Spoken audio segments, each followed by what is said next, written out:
vez estamos aqui para a luz da Palavra de Deus pesquisarmos alguns assuntos.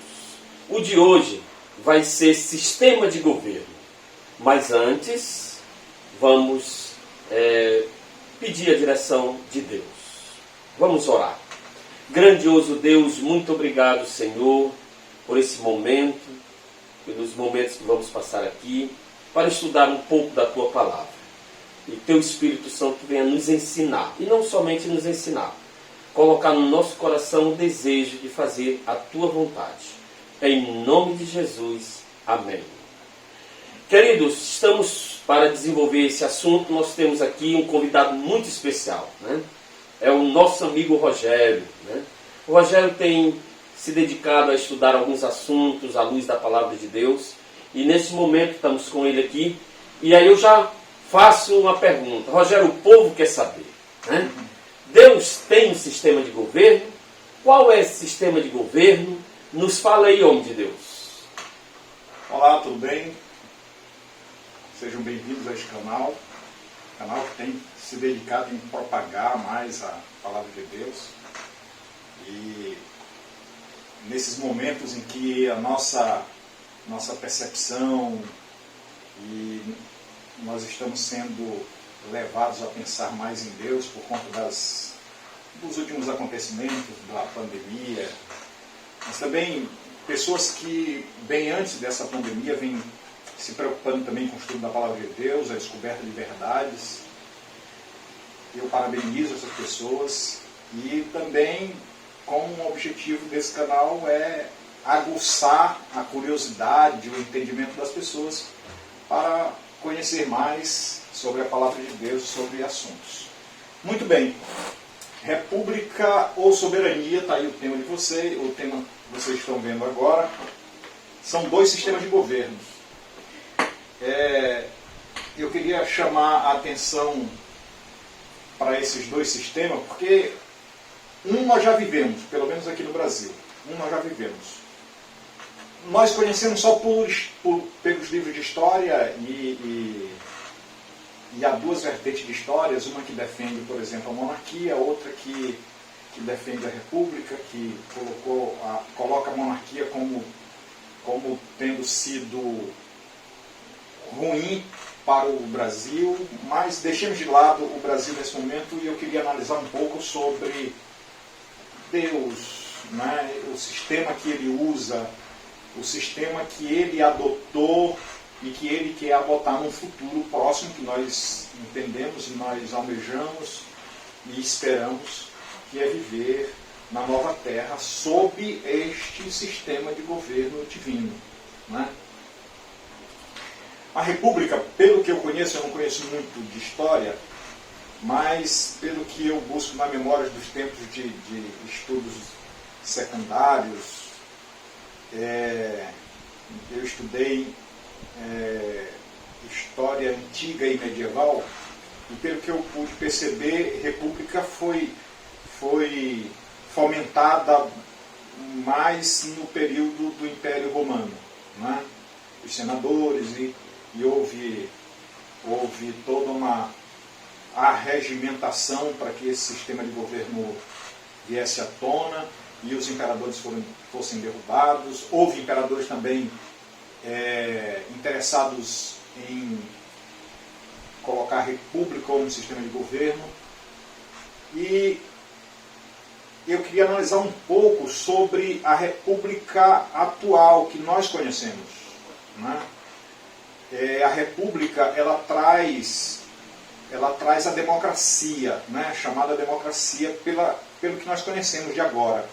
Uma democracia que, minha opinião particular, quem está no poder é que determina como é a democracia. Mas eu quero ver isso à luz da Bíblia, à luz do Espírito de profecia, mas não se atendo especialmente à forma de governo, mas o que aconteceu no passado, para que nós vivêssemos o presente e esperássemos o futuro.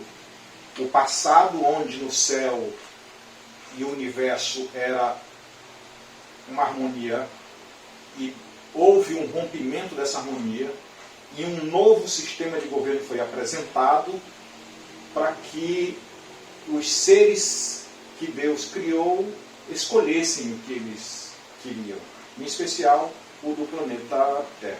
Né? Eu vou passar o slide. Começar com esse texto que está em Jeremias capítulo 7, versículo 12. Está aqui na tela, não vou abrir, mas está na tela. Diz assim: trono de glória posto bem alto desde o princípio é o lugar do nosso santuário. Está registrado em Jeremias 7, 12. Bom, esse texto me revela que o sistema de governo de Deus tem a ver com esta palavra, trono. Né? E Deus governa o seu território num lugar chamado santuário. Né? E neste lugar está a sala de decisões, a sala de conselho, né? O trono de Deus.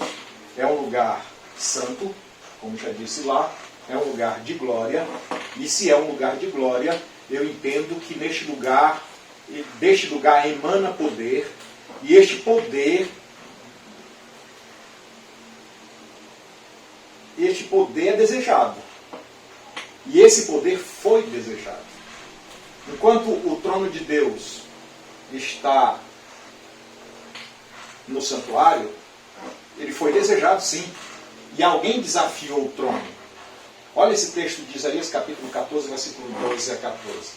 Como caíste do céu, a estrela da manhã, está falando de alguém que era portador de algo especial, e chamado de estrela da manhã. E se eu for fazer comparações, eu posso comparar isso daqui com a estrela da manhã. E a única estrela da manhã que aparece visivelmente, que eu conheço, é o Sol. Ele pode ser considerado Sol, é só uma comparação. Então, como caíste do céu, eu poderia traduzir como Sol, como caíste do céu, ó Sol, filho da alva. Ele tinha um superior a ele era considerado filho dessa alva. Como fosse cortado por terra, tu que debilitavas a nação. Olha a quantidade de poder que este ser tinha. As nações estavam sob seu controle também, mas supervisionado pela alva.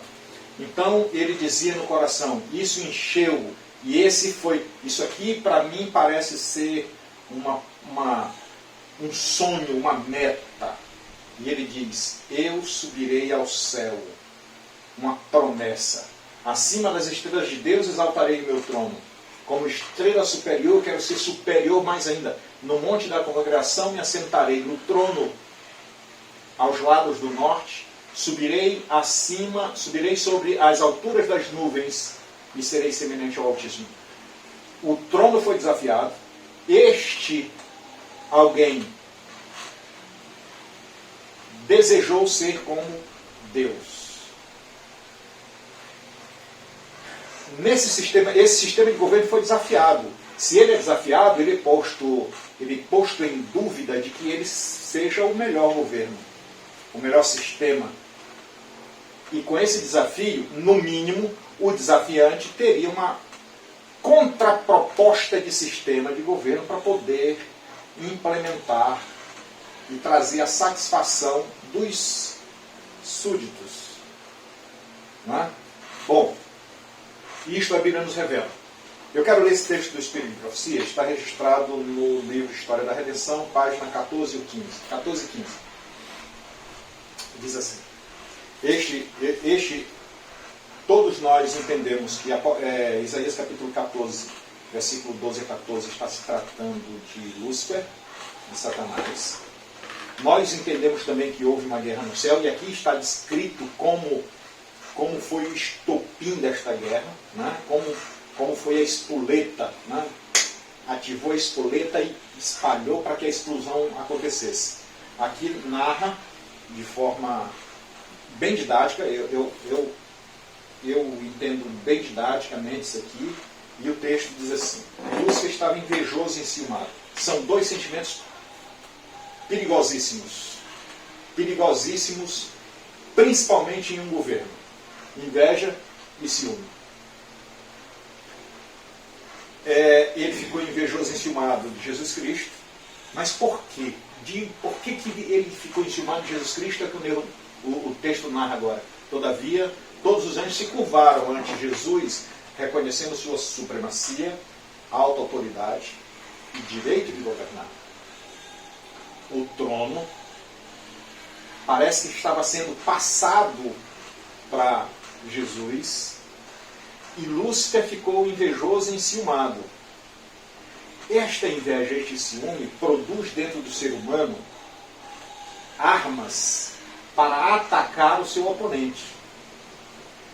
E é interessante que nos nossos dias nós vemos muito isso. Quando a proposta de governo é boa e eu não tenho como atacar a forma de governo, eu começo a atacar o principal sujeito que levanta a bandeira desse governo. O governante, né? O governante. Então, olha só. Se eu imaginar esta cena aqui, Deus está transferindo para Jesus o governo. E Satanás, nesse momento, curva-se por respeito à luz inacessível, mas o seu coração estava cheio de inveja e de rancor. O texto segue. Cristo, então, tinha sido introduzido no especial conselho de Deus, na consideração dos seus planos, enquanto Lúcifer não participara deles. Aqui está o motivo da inveja e do ciúme. Houve um conselho. Este conselho foi convidado justamente para esse momento, transferir o governo para Jesus. Eu imagino que esta decisão partiu de um desejo de Deus que habita numa luz inacessível, está próximo de suas criaturas. Então, quando Deus colocou em prática o seu plano de estar mais próximo de suas criaturas, isto aqui nós estamos falando antes da criação do homem. Então, o ser de maior luz, de maior glória, o ser criado de maior glória, não entende isso, porque ele tinha outros propósitos. E é isso aqui que a gente vai ver. Ele não compreendia nem lhe fora permitido conhecer os propósitos de Deus. Quer dizer, o desejo dele lá de Isaías capítulo 14, 12, de subir acima das estrelas de Deus, é como se fosse assim, uma vingança do porquê ele não foi convidado para este conselho. Por que ele não participara das decisões que esse conselho tomou e tomaria? Né? Continua o texto. Vamos continuar. Então, olha só. Mas Cristo era reconhecido como soberano do céu. Seu poder e autoridade eram os mesmos de Deus. Parece que Deus estava dizendo assim, olha, este aqui é Miguel, o arcanjo. Ele é como Deus, porque a palavra Miguel é isso, aquele que é como Deus. Ele é como eu. O que ele mandar, eu estou mandando. O que ele falar, eu estou falando. Toda a autoridade que eu tenho, ele tem. Então agora, vocês devem aceitá-lo como meu maior representante. Então olha só. Enquanto o poder e a autoridade Deus estava transferindo para Miguel, Lúcifer pensou em si mesmo que ele deveria ser o favorito. Não. Quem estava mais próximo de Deus era Lúcifer. A luz inacessível ainda não tinha se materializado, neste caso, em um arcanjo. E o arcanjo que o representava era Lúcifer. A palavra Lúcifer quer dizer o portador. Ele era o portador de Deus. E ele não se contentou em ser o portador de Deus. Ele queria ser como Deus. Isaías capítulo 14, versículo 12 a 14. Serei semelhante ao Altíssimo. É interessante que mais no futuro ele oferece isso para os seres humanos. Vocês serão como Deus, conhecedores do bem e do mal. Gênesis capítulo 2. Satanás se achava o favorito. E é o que nós vamos ver. Mas antes disso eu queria mostrar um texto que está escrito no livro Parábola de Jesus. Olha só, o texto diz o seguinte: viver para si mesmo é perecer. A avareza, o desejo de beneficiar a si próprio, compromete a vida. É de Satanás o espírito de ganhar e atrair para si. De Cristo é o espírito de dar e sacrificar-se em benefício dos outros. E o testemunho é este, que Deus nos deu a vida eterna, e esta vida está em seu Filho. Quem tem o Filho, tem a vida. Quem não tem o Filho, não tem a vida. Se eu analisar esse texto, irmão, esse texto parece que vai na contramão dos meus sentimentos e das minhas vontades de hoje. Entende? Porque olha só, quando a Bíblia diz assim, quem ganhar a sua vida, perderá. Quem perder a sua vida, ganhá-la. É a mesma coisa que está dizendo. Viver para si mesmo é perecer. Se eu lutar pela minha vida, defender a minha vida, por minhas próprias forças, por minha própria vontade, eu vou perdê-la. É isso que Jesus está dizendo. Se eu dou a minha vida, eu vou ganhá-la. Foi isso que Jesus fez. Está entendendo? Olha o texto. A avareza, o desejo de beneficiar a si próprio, e é por isso que nós vivemos no mundo em que nós estamos. Eu cito como exemplo, quando foi anunciado aí um remédio para o Covid-19, houve uma correria para as farmácias. Quando foi noticiado o tamanho da letalidade desse vírus, quase todas as pessoas correram para os supermercados para comprar, para acumular em suas despensas o alimento com medo de faltar, defendendo-se a si mesmos e esquecendo do próximo, de quem vinha depois. A propósito, tem uma propaganda na TV agora, use máscara. E é interessante como no bojo da campanha ele traz: a máscara não é para você se proteger, é para proteger o outro. Quer dizer, inconscientemente, a gente precisa absorver esse conceito de Cristo na pandemia. Quer dizer, o vírus tem uma ajuda da máscara, mas não eu me protegendo, mas eu protegendo o outro. Está entendendo? Se nós tivéssemos essa consciência, nós não precisaríamos de uma propaganda para nos dizer isto. Não é? Este espírito deve estar dentro do ser humano. Este é um espírito altruísta, é um espírito que traz vida. Não é? Que traz vida. Ele diz: é de Satanás o espírito de ganhar e atrair para si. Se você continuar se defendendo, se você continuar tentando proteger a sua vida e não pensando no outro, você vai perder a sua vida. Esse é o texto da palavra de Deus. Então diz assim: de Cristo é o espírito de dar e sacrificar-se em benefício dos outros. Esse espírito não estava mais em Satanás, porque ele se considerava o favorito. Miguel, que estava sendo apresentado, eles não conheciam.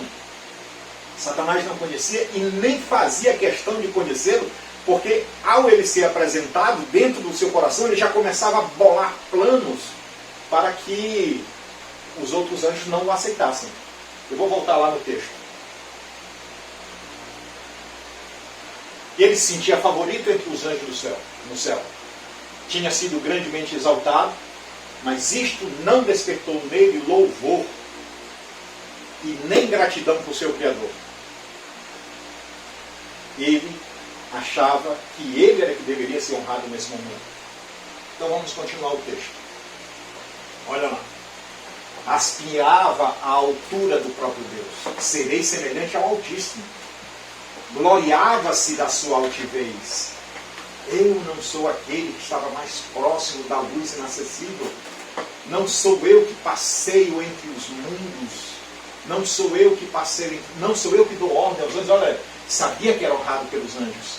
Tinha uma missão especial a executar. Tinha estado perto do grande Criador e o resplendor incessante da gloriosa luz que cercava o eterno Deus tinha brilhado especialmente para ele. Êxodo capítulo 28 o texto fala sobre ele e diz assim, que ele foi feito num dia especial, por uma missão especial, e ele foi coberto de pedras preciosas. Ele foi revestido de muita honra, de muita glória, e ele não estava dando valor ao que ele tinha aqui, porque ele queria mais. E todas as vezes que nós queremos mais, coisas mais altas, nós esquecemos o que temos. E este é um grande problema que foi transferido por homem, pelo ensinamento dele. Rogério, deixa eu entender até aqui, que eu estou aqui representando o nosso ouvinte do canal. Você está baseado na palavra de Deus, no Espírito e Profecia. Você está querendo dizer que existia o Deus triuno. Depois do Deus triuno, existia os anjos, e entre os anjos, o maior dos anjos era o Lúcifer. Esse anjo que estava sempre na presença de Deus, o anjo de luz. E de repente Deus convoca uma reunião, como está aí, um conselho, e após esse conselho ele apresenta Jesus Cristo como o representante dele. E aí gerou toda essa situação, em outras palavras, gerou o pecado no coração de Lúcifer. É isso até aqui. Vamos deixar uma coisa clara. Eu vou só dar uma ajeitada na fala. Esse não foi o motivo. Quer dizer, eu não posso, se eu fizer essa colocação, eu estou dizendo, Deus é o responsável por criar a inveja e o ciúme no coração. Não. Eu estou narrando o acontecimento. Justo. Esse sentimento partiu de uma insatisfação do próprio Lúcifer. O Lúcifer não foi... eu esqueci a palavra agora. Ele não foi maduro o suficiente para estar no seu lugar. Porque o lugar que fora transferido agora para Jesus, para Miguel, era um lugar que já era de Deus e que ser criado nenhum poderia estar. Eu estou falando de Miguel, um ser que não foi criado. Eu estou falando de Jesus, que é o deste conselho, que participa desse conselho. Ele é o Deus, a plenitude da divindade, como fala Paulo. Então, ele sim tem a honra, ele sim tem o direito desta posição. E Lúcia se achou no direito. Esse que foi o erro. Ele se achou no direito. E esta inveja nasceu dentro do coração dele. O mal começa a existir agora no universo. Né? Então, vou pedir permissão para continuar o texto aqui. Pensava como os anjos tinham obedecido o seu comando. Olha só. Ele estava baseado em toda a vivência que ele teve daquele momento para trás. De como ele era honrado, de como ele era obedecido, de como todos outros. Porque era transmitido diretamente da luz inacessível para ele. E toda a comunicação entre a luz inacessível, entre a Trindade e os outros seres, era ele que fazia, Lúcifer que fazia. E ele era essa ponte de comunicação. Então a vontade de Deus, Deus falava do seu trono da luz inacessível. Lúcifer estava diante do trono, era o ser mais próximo disso. E ele ouvia todas essas orientações e passava para os outros seres. Entende? Então, ele com toda esta glória, toda esta honra, ele disse, não pode ser, eu era que deveria estar ali. Então, ele começou a ver para si mesmo. Ele começou a olhar para si mesmo. E ele viu que ele era bonito, como fala lá em Ezequiel capítulo 28. Ele era cheio de formosura. E a propósito, Ezequiel 28 diz assim, ele era o sinete da perfeição, ele era o carimbo da perfeição, ele era o selo da perfeição. Né? Então ele usou isto a seu favor como argumento para que aquele lugar fosse dele. dos seres criados, ele era o mais honrado. Mais honrado. Foi criado especialmente para isso. E ele não viu toda esta... Não aceitou toda esta glória como sendo... Queria mais. Glórias. Ele queria mais. Mais. Então a pergunta dele era: por que Cristo deveria ser honrado na frente dele, ante ele? Né? História da Redenção, página 14. Então, nesse momento, ele deixa a imediata presença do Pai, insatisfeito, e eu queria frisar essa palavra, insatisfeito, a insatisfação que ele mesmo produziu em não aceitar o seu lugar, porque uma das características dos santos, conforme fala em Apocalipse capítulo 14, verso 12, é a paciência. Paciência. Ele foi impaciente, não esperou o seu momento, ele queria um momento que não era dele, ele deixa agora a imediata presença do Pai, cheio de inveja, e aqui eu coloco uma coisa maravilhosa deste ser, Pai. Note que se inveja chegou no coração de Lúcifer, insatisfação chegou no coração de Lúcifer, a harmonia estava rompida. Isto daqui é pecado. E ele foi conservado na presença de Deus. Em outro texto, a Bíblia fala que Deus é fogo consumidor. Eu me lembro de um texto de Lucas capítulo 5, verso 8, que Pedro passou a noite inteira tentando pescar, não pegou nada, e aí Jesus chegou e pede para ele voltar para o mar, e aí ele coloca os argumentos dele, tinha passado a noite toda, e Jesus, não, vamos lá, e ele foi lá para o mar, e chegando lá, Jesus disse assim: olha, joga este lado aqui a rede. Aí Pedro joga a rede. Quando ele tenta puxar a rede para dentro do barco, ele não consegue, fica muito cheio de peixe. Tem muito peixe e ele não tem força para subir o barco. Na hora que ele vê aquilo, ele assimila uma coisa: para fazer isto, só pode ser Deus. Ele considera Jesus como Deus neste momento e ele expressa estas palavras: afasta de mim, Senhor, porque eu sou pecador. O entendimento dele era: Pedro, pecador, Jesus, Deus. Se um pecador chega perto de Deus, o pecador deixa de existir, porque Deus é fogo consumidor. Mas a misericórdia do Pai é que cobre Lúcifer ainda. E mesmo ele, insatisfeito, cheio de inveja, ainda estava lá na presença do Pai. E o texto continua: dissimulando seu real propósito, convidou as hostes angélicas. Agora ele prepara um outro conselho, um conselho de contraposição. Dissimulando seu real propósito, convocou as hostes angélicas, introduziu seu assunto, que era ele mesmo. Como alguém agravado, relatou a preferência que Deus dera a Jesus em prejuízo da dele. Quer dizer, ele achou que Jesus estava tirando o seu lugar e ele estava sendo prejudicado por isso.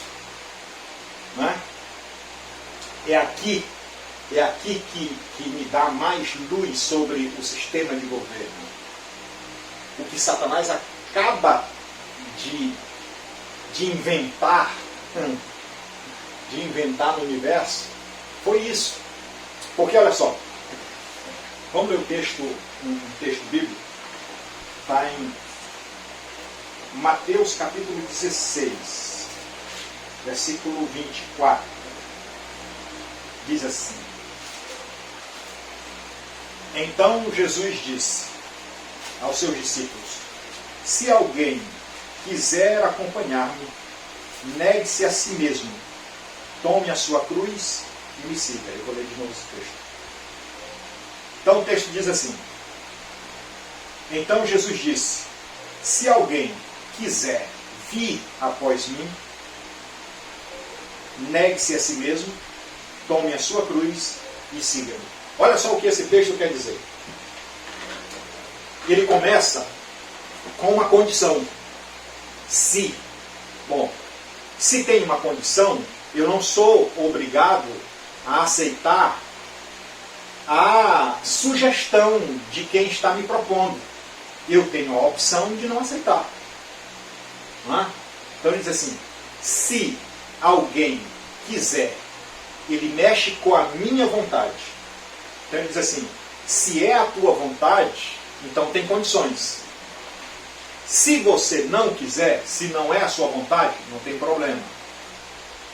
Aí ele diz, quer me seguir? Eu vou tentar contextualizar. Então ele diz assim, esse é meu sistema de governo. Se você quiser que eu seja o teu governante, a minha condição é, você vai deixar de ser você. Negue-se a si mesmo. Você não é mais você. Aí eu estou lembrando, Rogério, daquele apóstolo que diz, já não sou eu que vivo, Isso. mas Cristo vive em mim. Porque o que eu quero fazer, eu não faço. Mas o que eu não quero fazer, isso eu faço. Está entendendo?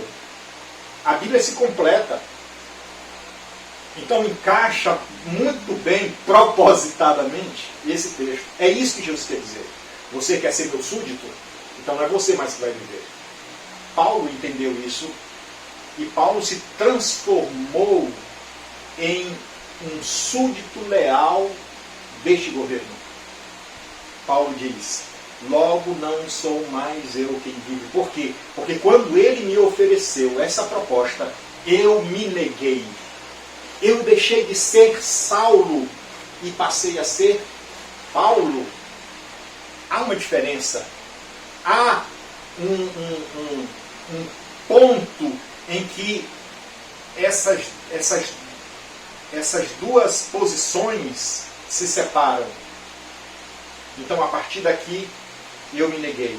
Aí, se nós acompanharmos a vida de Paulo, nós vemos Paulo chegando até a sua morte, decapitado por Nero, por causa deste Jesus. E o final do verso 24 do capítulo 16 de Mateus diz, tome a sua cruz e me siga. A proposta que Jesus faz não é uma proposta de vida fantástica nesta terra. Ele fez uma proposta de vida obedecendo a Ele para que a eternidade fosse o troféu. Entende? Lúcia já tinha o troféu, mas ele queria mais do que o troféu, ele queria o trono, ele queria governar. Não era justo. Ele queria mais. Ele queria mais. Não era justo que ele, com tanto serviço prestado à divindade, fosse agora levar o prejuízo de ser o segundo. Ele teria que ser o primeiro. Jesus trouxe esse prejuízo. Aí olha o argumento dele. Contou que dali em diante toda a doce liberdade que os anjos tinham gozado estava no fim. E liberdade era o que ele ia apresentar para todos. A gente precisa conscientemente, se nós queremos que o Senhor seja o governante da nossa vida, conscientemente nós precisamos decidir ao lado dele. Mas para que o inimigo de Deus seja o meu governante, eu não preciso aceitá-lo conscientemente. Basta eu não aceitar o Senhor conscientemente. Entende? Para Deus, eu conheci um amigo que ele dizia assim, para o céu vai quem quer. Para o inferno vai quem quer e quem não quer. Porque para o céu você precisa decidir, precisa colocar todas as suas energias nesta decisão. Para não ter Deus como seu governante, você não precisa fazer nada. Basta você não aceitar Deus. Você pode até aceitar de palavra Deus, mas se no seu coração, conscientemente, você não aceitou, você continua nas mesmas práticas do passado, você está determinantemente dizendo que o seu governante não é o Senhor. E neste ponto em que eu vejo apenas uma bifurcação, dois lados, eu preciso decidir. E se eu não entro pelo lado onde eu preciso me negar a mim mesmo, tomar a minha cruz e seguir, eu estou escolhendo automaticamente o caminho que me dá regalias e viver minha vida do jeito que eu bem entender. Lembrei de uma passagem que diz, em pecado concebeu minha mãe. Ou seja, nós nascemos em pecado. Então requer que a gente tome uma decisão ao lado de Deus. É isso que o Rogério está dizendo. Se eu não tomar a decisão, eu continuo em pecado. Então assim, cabe a nós tomar uma decisão definitiva, na prática e consciente. É isso? Justamente, porque eu já nasci nesse governo aqui que ele vai apresentar aos anjos. num governo onde ele acha que Jesus dá prejuízo, num governo onde ele acha que Jesus tira a liberdade da gente. Nós nascemos neste governo e nós somos ensinados durante a vida inteira que nós precisamos lutar pela nossa liberdade e achamos que a nossa liberdade é determinada pela minha vontade, pela nossa própria vontade. Mas Jesus acaba apresentando que a liberdade está em fazer a sua vontade. A vontade de Deus nunca é para trazer prejuízo para nós, pelo contrário. A liberdade de Deus é justamente para preservar a nossa vida. E Deus trabalha todo o tempo assim para a preservação da vida dos seus filhos. Entende? Continuemos aqui então. O texto continua e ele diz assim: pois não havia sido posto sobre eles um governador a quem deviam agora em diante render honra a servil. Ele passa agora uma imagem de Jesus para os anjos como sendo o ditador, fascista. Ele é racista, ele é homofóbico, ele é sexista. É aquilo que a gente falou anteriormente. Se o plano de governo não é aquilo, não me traz prejuízo, é bom o plano de governo, e eu não consigo achar falhas nesse plano de governo, eu começo a atacar o governante, o elemento, o indivíduo que traz essa proposta. Esta é a forma de Satanás guerrear, esta é a forma de Satanás trazer para si os seus adeptos. Entende? Aqui está apresentado. Nós conhecemos, como eu falei anteriormente, que minha proposta neste bate-papo é os dois sistemas de governo mais próximos de nós, democracia ou soberania. Até aqui nós temos visto que Deus é soberano. O texto de Mateus 16, 24, é claro, ele é soberano. E eu já ouvi muitas pessoas dizerem que Deus é democrático. Eu discordo profundamente. Deus não é democrático, ele não pode ser democrático. Porque se ele é democrático, ele começa a considerar a tua vontade. E o texto diz que ele não considera a tua vontade, não pode considerar a tua vontade, porque, por incrível que pareça, a nossa vontade, a vontade que está no nosso íntimo, é pecador. É contra, sempre é contra a vontade de Deus. Quando Deus diz, este é o caminho, andai por ele, às vezes nós queremos pegar atalhos. E achamos que ao pegar esses atalhos, nós vamos chegar na nossa meta, no nosso destino final. E nós acabamos nos perdendo com os atalhos. E isso aqui é muito sério. É muito sério, porque Deus, ele não divide a sua glória, a sua honra com ninguém. É dele. Porque ele é soberano. E eu pergunto, não é justo que ele seja o soberano? Olha, por baixo, ele é o Criador. Quem sou eu como criatura? Querer me comparar, questioná-lo. Quem sou eu? Entende? Então o governo de Deus é soberano. Soberano. E o governo o outro governo, o inimigo de Deus, é democrático. É democrático. É puramente democrático. Liberdade. É o que eu quiser viver, eu posso viver. Aí é que está o engano. Por quê? Porque o prazer nós colocamos na frente dos deveres. Por incrível que pareça. Nós sempre colocamos os prazeres em cima dos deveres. Onde, agora eu vou citar um elemento importante aqui, chamado o grande conflito.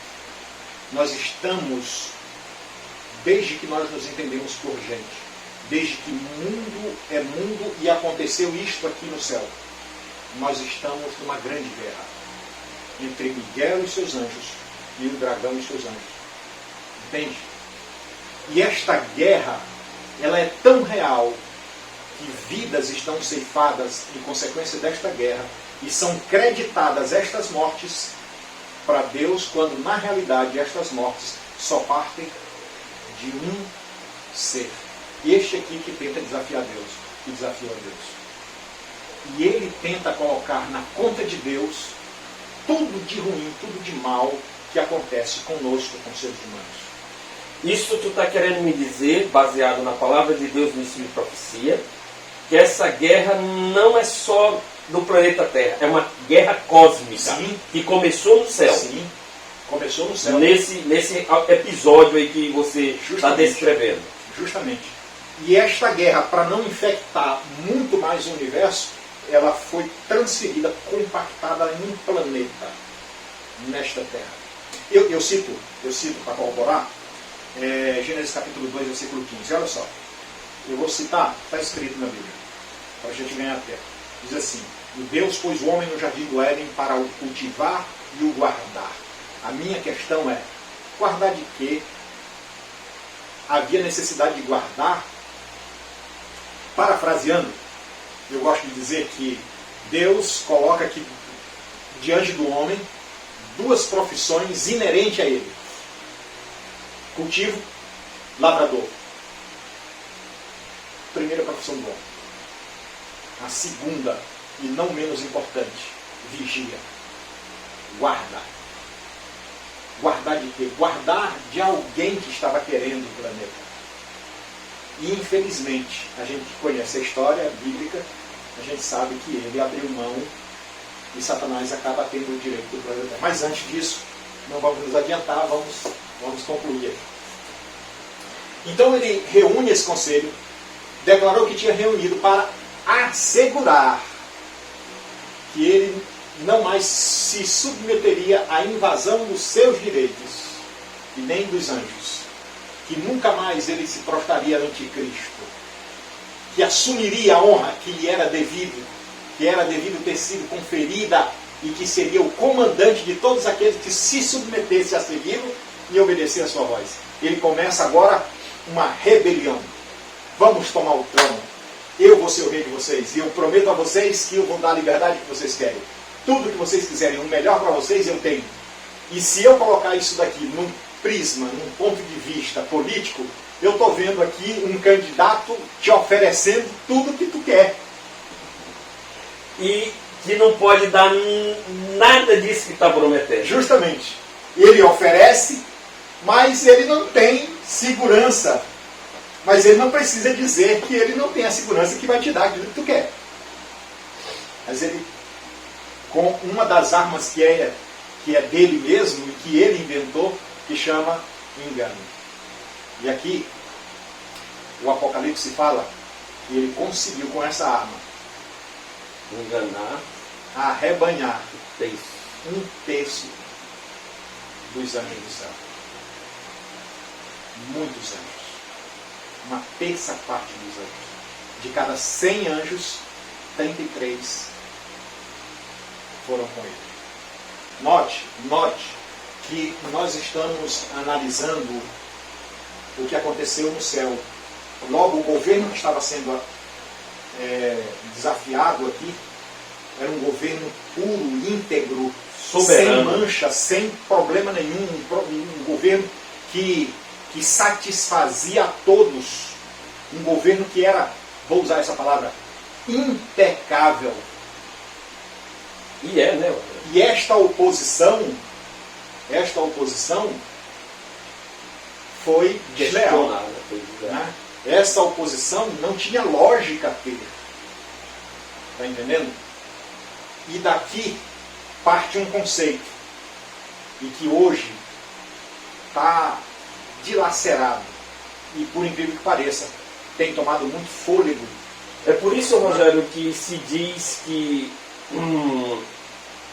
pecado não se explica, pecado se paga, porque, pelo que o relato aí, não tem motivo algum, não há justificativa alguma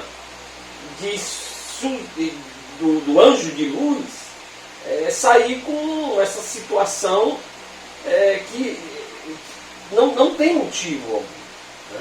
Ele não tinha motivo, ele já era muito honrado, ele queria uma posição em que, se eu usar lógica,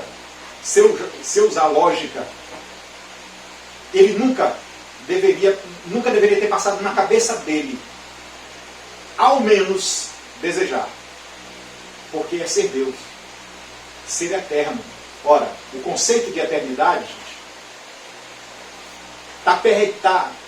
o ponto inicial está perdido na eternidade. Não existe. Se eu fosse colocar um símbolo para a eternidade, eu colocaria um 8. Né? E esse símbolo já existe. Não tem começo nem fim. Ele vai. E ele é contínuo, ele é constante. Então não tem começo nem fim. Não dava, porque Lúcifer teve começo. Ele teve um dia de criação. É por isso que tem na Bíblia que Jesus diz: eu sou o início e o fim. Ou seja, se houver um início, ele é o início. Se houve um início, ele é o início. Se houver um fim, ele é o fim. Pois é. Essa linguagem figurativa de linguagem é para demonstrar que ele é eterno. Justamente. O modelo democrático que conhecemos é dado ao povo as decisões sobre seus anseios. No Google tem um conceito de democracia. O conceito que está lá é assim. É mais ou menos isso. O povo é soberano. Né? Todo o poder emana do povo. Isso é o conceito de democracia. Este conceito não poderia ser implementado no céu, porque era como se um adolescente chegasse para mim e dissesse: pai, meu filho adolescente chega para mim e diz: pai, eu sei nada que o senhor, a vida é minha, eu faço dela o que eu quiser. Este conceito é que é pernicioso. É como se os dias de vida, de experiência de vida que o pai tem, não valem nada. É como se daqui para frente o filho fosse no campo da experimentação, e quando se trata de experimentação para quem não tem experiência, é um caminho muito difícil, duro, cheio de obstáculos. E o pai está lá justamente por ter experiência e ter passado por aquilo, para dizer que o melhor caminho é por aqui, não pelo onde ele quer ir, onde ele levaria prejuízo. Este é o sistema democrático. Então, não dá para me concordar que Deus seja democrático. Ele é soberano. E, Simão, aqui eu queria colocar uma diferença entre duas coisas. Que se de repente eu digo assim: não, democracia não é boa, alguém pode argumentar: então o contraposto da democracia é ditadura. Não. Quer dizer, mas tem uma outra forma, que é a soberania. A ideia de soberania é onde o rei tem os seus súditos como seus filhos. O responsável pelos súditos diante da lei de uma soberania é que este rei é responsável por isso. E eu vejo isto na palavra de Deus, lá em Ezequiel capítulo 33, verso 11. Deus diz assim, está escrito aqui. Eu não vou abrir para ganhar tempo. Tão certo como eu vivo, não tenho prazer na morte do ímpio. Antes que ele se converta do seu mau caminho e viva. Quer dizer, o rei se preocupa com a vida dos seus seres. Onde na democracia é cada um por si. Então, não dá para mim absorver que Deus seja democrático. A minha posição diante desse texto, diante do que a palavra de Deus fala, diz, é que Deus é soberano, não ditador. Soberano. Soberano. Porque Ele se preocupa com os seus comandados. Ele se preocupa com a sua nação. E o que a gente vê na Bíblia, que muita gente argumenta, por exemplo, que o Antigo Testamento é diferente do Novo, porque o Deus do Antigo Testamento era mauzão e o Deus do Novo Testamento é o Deus bonzinho, o Deus de amor. Não, é o mesmo Deus. Acontece que o Antigo Testamento, ele trata do seu povo em relação às outras comunidades, às outras sociedades ao redor do povo de Deus. E tudo que acontece no Antigo Testamento é Deus protegendo a nação que aceitou voluntariamente que Deus fosse seu Deus, que o Senhor fosse seu Deus. Está registrado em Êxodo capítulo 19. Êxodo capítulo 19, Deus faz uma proposta para Moisés. Moisés, Deus não obrigou ninguém. É como ele diz, se alguém quiser vir após mim, negue-se. O que Deus fez com Moisés foi a mesma coisa. Moisés, sobe aqui no Monte Sinai. Moisés subiu. Chegou lá em cima, no Monte Sinai. Deus disse assim, Moisés, tu vai lá no teu povo agora. E diz assim, se eles quiserem que eu seja o Deus dele, eu vou ser. Se eles seguirem os meus caminhos, eu vou ser o Deus deles. Se eles seguirem os meus estatutos, eu vou ser o Deus deles. Se eles observarem a minha lei, eu vou ser o Deus deles. Moisés desceu. Quando chegou lá, apresentou. E o povo disse numa só voz. O texto diz desse jeito, numa só voz. Tudo que o Senhor disser, nós faremos. Moisés sobe de volta. E quando Moisés sobe de volta, Deus entrega o retrato do seu caráter para Moisés. E quando Moisés desce com a aliança que Deus fez com a humanidade, pelo menos a parte da humanidade que aceitou, e esta parte da humanidade foi uma nação chamada Israel, eles aceitaram de bom grado. Mas, embora quando Moisés tenha descido, chegou lá, o povo estava adorando outro Deus. Mas ainda assim, um pacto foi firmado. E olha a maravilha desse Deus. Deus é tão bom, tão maravilhoso, que ele poderia ter acabado com aquele povo naquele mesmo momento. Porque a aliança foi quebrada. Agora, Rogério, teve um tempo que esse povo aí se afastou de Deus, queridos. E, Rogério, e assim, e eles disseram, Senhor, nós queremos um rei. Ou seja, ficaram olhando para as outras nações e pegaram o modelo das outras nações. E aí foi quando Moisés ficou preocupada e Deus disse para Moisés, Moisés, ele não te preocupa não, porque eles não estão te rejeitando não. Eles estão me rejeitando, não é isso que aconteceu? Isso. E tempos depois, o povo, vendo as outras nações todas com seus governantes, resolveu solicitar um rei, que foi o rei Saul. Mas Deus se contrapôs a isso, não queria dar um rei, porque ele já era o rei do povo. Não precisava de outro rei, mas ainda assim, Deus misericordioso, e mesmo sendo retratado por alguns no Antigo Testamento como sendo o Deus mauzinho, ele aceitou e rejeitou Saul, porque Saul não andou nos caminhos dele, mas quando veio o segundo, aquele que ele escolheu, até hoje esse nome é lembrado por todas as nações do mundo, Rei Davi. Entende?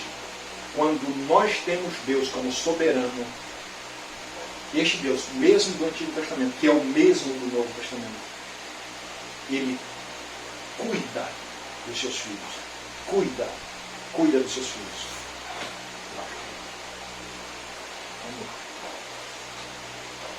No sistema democrático, a gente vê muito isso.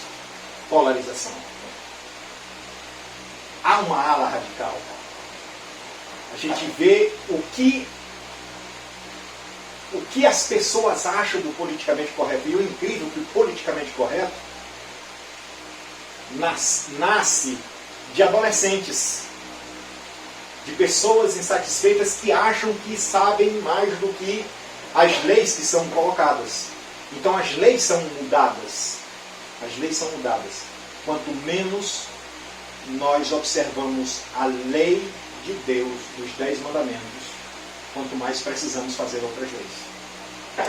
Se a lei dos 10 mandamentos fosse observada voluntariamente, usando de nossa liberdade, nós não precisaríamos de leis que regem coisas específicas. Não precisaríamos dizer que a pena para morte por estupro é uma e a pena pela morte por defesa é outra. Mas porque nós não observamos as leis de Deus, nós precisamos de muito mais leis, porque nossa visão tem um horizonte curto. E Deus olha o fim desde o princípio. Né? Então aparece aí que nós precisamos lembrar que a lei de Deus é a lei da liberdade. E eu quero terminar assim, falando sobre isso. Eu vou romantizar esta parte agora e tratar a lei como sendo parte de uma cena de namorados. Deus, o Senhor, o interessado em uma garota chamada Israel. Se eu falar na perspectiva profética, Apocalipse fala que mulher é a igreja, é a noiva de Deus. Então, parafraseando isto, então Deus, quando Ele foi escolher uma noiva, foi escolher um povo, Ele precisou saber se a moça ia aceitá-lo como namorado. Então, na minha época de namoro ainda existia aquele negocinho de carta, né? Não sou tão velho não, Simão, mas eu ainda cheguei no tempo da carta, do bilhete. Aí a gente fazia um bilhete, tinha um intermediário, né? Tinha um intermediário para poder levar como correio. O camarada que fazia a ponte do negócio, né? Era o que estava mais próximo da moça, né? Então era um amigo, amiga. Aí Deus faz isso. E esse pombo correio, eu vou colocar ele como Moisés. Foi justamente o que eu citei há pouco, Êxodo capítulo 19. Então Deus chega para Moisés e diz: Moisés, tem uma gatinha aí que eu estou afim dela. Não tem como eu chegar lá, né? Dá para te levar um bilhetinho? Vai morrer todo mundo se você chegar lá. E aí, Moisés diz: não, de boa, eu vou lá. Aí Deus diz: olha, é assim. E Moisés foi. Para ter esse casamento, tem essas condições. Justamente. Aí Moisés foi, fez a proposta, a moça disse que sim, é o que está lá. Tudo que o Senhor disser, nós faremos. Moisés sobe e diz para Deus. Agora vamos usar de uma é quase uma necessidade de ambas as partes. Se eu estou apaixonado por alguém e este alguém corresponde a essa paixão e isso cresce e vira amor, parece que não é nem preciso eu determinar coisas de como essa pessoa deve ser. Esta correspondência é responsável por adequar as minhas vontades na pessoa que eu amo. Porque de volta ela me ama, e se ela me ama, ela faz tudo o que eu quero. E isso está registrado em João 14,15. Se me amais, guardareis os meus mandamentos. Foi isso que Deus fez. É como, assim, eu me apaixonei e eu vou me apaixonar por uma pessoa cristã, uma pessoa que aos meus olhos seja decente, porque para me apaixonar tem que estar adequado ao que eu espero, a minha expectativa. E daí, se esta pessoa não se porta do jeito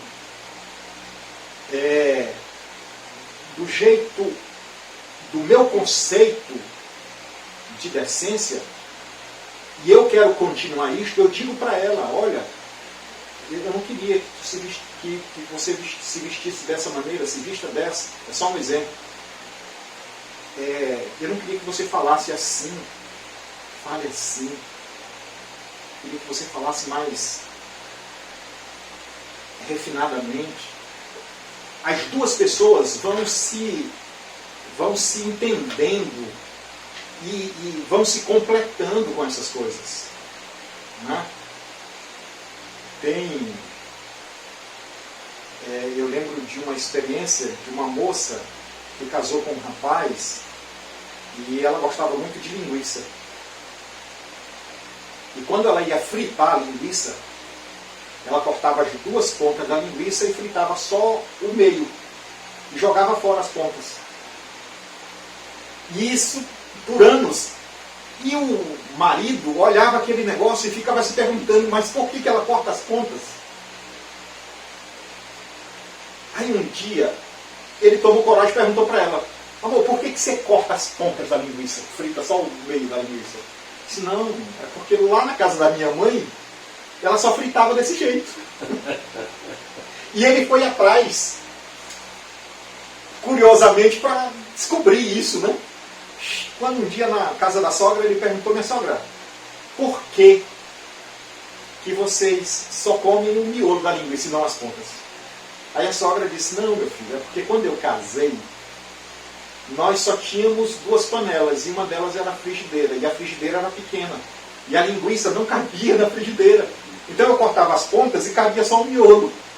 A filha aprendeu isso na casa da mãe e continuou, perpetuou esta mania.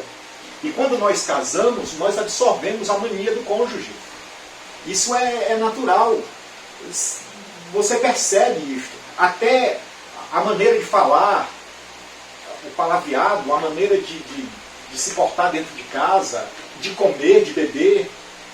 E para isso Deus também colocou na Bíblia: quer comais, quer bebais, façais tudo para a glória. Porque eu quero fazer o meu cônjuge feliz. Então eu me adequo a ele. E Deus faz essa proposta agora romântica para o seu povo e diz: se vocês me quiserem, eu vou ser o marido de vocês.